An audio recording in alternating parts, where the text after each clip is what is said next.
তো যাই হোক, সর্বোপরি আল্লাহ রাব্বুল আলামিনের কাছে লক্ষ কোটি শুকরিয়া আদায় করছি যে আমরা আজকে সুদূর সিলেট জেলা থেকে যশোর জেলায় এসে এই যে মানুষগুলোর জন্য আজকে আমরা বিশুদ্ধ পানির ব্যবস্থা করতে পেরেছি, সেটার জন্য মহান রাব্বুল আলামিনের কাছে লক্ষ কোটি শুকরিয়া আমি আবার আদায় করছি।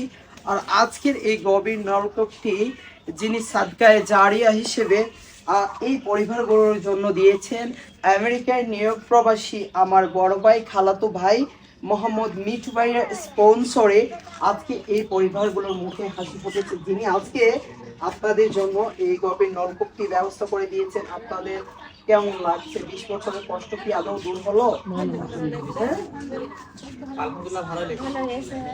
ভালো হয়েছে। আমরা দেখতে পাচ্ছি, আমরা ভিডিওগুলো কেন নিচ্ছি, এই যে দেখেন আমাদের আশেপাশে ক্যামেরাটা একটু মুভ করো, অনেকেই আমাদের এই ভালো কাজগুলো দেখার জন্য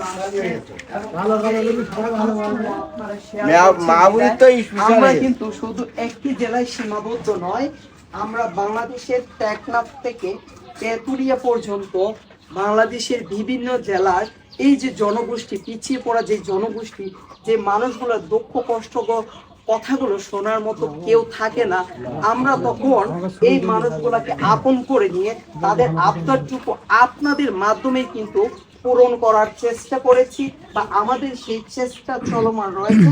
আর সর্বশেষ মা, এখন তো এই পানি পান করতে পারবে, হ্যাঁ? আসলে যারা ভালো কাজটা করেছে, আল্লাহ তার এই করদাদের দিয়েছে, আল্লাহ যেন সুখী রাখে, বাচ্চা পানির জ্বালায় কত করা ধরো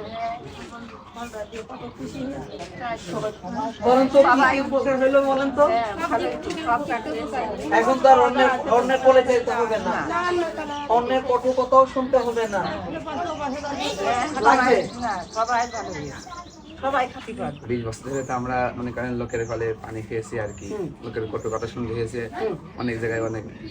আলহামদুলিল্লাহ যে ভাই দিয়েছে, আমরা কাছে দোয়া করি আল্লাহ যেন তার দীর্ঘ হায়াত দেয়। তুমি কি চাও তোমার মতো তরুণ, আমার মতো তরুণ এই সমাজের এই সব পিছিয়ে পড়া জনগোষ্ঠীর জন্য কাজ করুক? তরুণরা আগামী ভবিষ্যৎ তরুণরা এগিয়ে আসে, সেই জন্য দোয়া থাকবে। আচ্ছা, থ্যাংক ইউ।